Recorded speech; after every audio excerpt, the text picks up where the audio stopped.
Let's practice shadowing. Today, we are celebrated for what we know. In fact, for most of our lives, we've learned to feel a sense of accomplishment in the awards, accolades, and honors that line our childhood homes.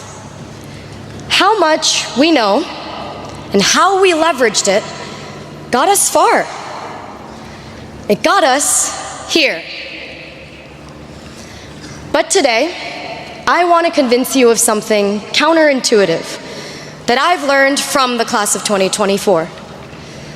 The power of not knowing.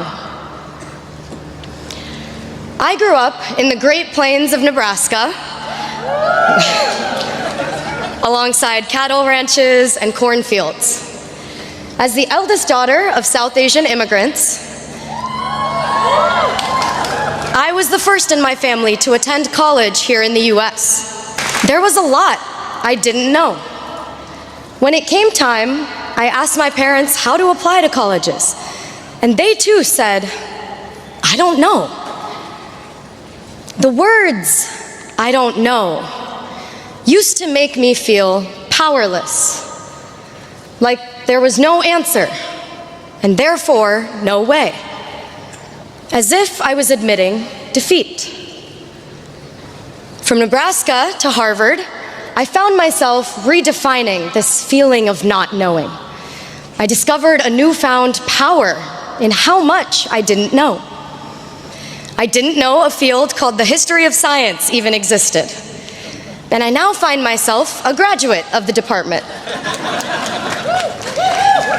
Here, for the first time in my life, I had a professor of color, a historian of science who taught me history is just as much about the stories we don't know as the stories we do. In the history of science, we often look for what is missing. What documents are not in the archives? And whose voices are not captured in history?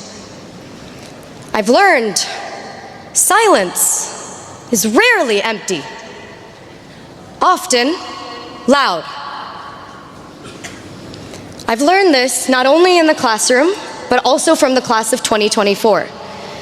In reflecting on our collective moments at Harvard, I've realized it's the moments of uncertainty from which something greater than we could have ever imagined grows. And our class has experienced more than our fair share of the unknown.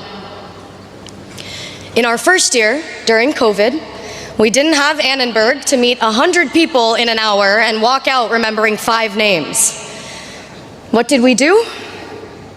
Hefes became the new Annenberg, and we learned to connect differently, building quality over quantity in our friendships. In our sophomore year, Roe v. Wade was overturned, and there was, and still is, in many parts of the country, an omnipresent uncertainty in accessing reproductive health care.